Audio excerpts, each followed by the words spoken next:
போனாருங்க. வீட்டுக்கு தேவையானதை வாங்கின்னு வந்தார். வெள்ளரிக்காய் வாங்கின்னு வந்தார். வெள்ளரிக்காய் டெய்லியும் பசங்களுக்கு கொடுத்தா உடம்புக்கு நல்லது. அதனால் 3 வெள்ளரிக்காய் வாங்கின்னு வந்தார். எப்போ போனாலும் வெள்ளரிக்காய் வாங்கின்னு வந்துடுவார். அது சவுச்சவுங்க, உடம்புக்கு அவ்வளோ நல்லது. சவுச்சவு எல்லோரும் சாப்பிடுங்க. அடுத்தது உருளைக்கிழங்கு பாருங்க, உருளைக்கிழங்கு, கத்திரிக்காய் நல்லா ஃப்ரெஷ்ஷாக இருக்குது பாருங்களா. கத்திரிக்காய் இங்கே பாருங்க, பீட்ரூட்டு வாங்கின்னு வந்துருக்காரு. அடுத்தது இங்கே பாருங்கள், நான் 1/4 கிலோ கருணக்கிழங்கு கேட்டால் ஒரு 10 நாளைக்கு கருணக்கிழங்கு வாங்கி வந்துக்கிறாரு. தக்காளி பழம், தோப்பு நெல்லிக்காய். இந்த நெல்லிக்காய் சாப்பிட்டா வாரத்தில் 3 நாள் சாப்பிடுங்க. உடம்புக்கு அவ்வளோ ஆரோக்கியம்.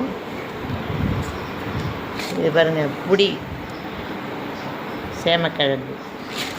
அவ்வளோதாங்க. இது வச்சு இந்த ஒரு வாரத்தை ஓட்ட வேண்டியதான். நீங்கள் என்ன இந்த வாரம் காய் வாங்கினீங்க, ஷேர் பண்ணுங்கள், கமெண்ட் பண்ணுங்கள், சப்ஸ்கிரைப் பண்ணுங்கள்.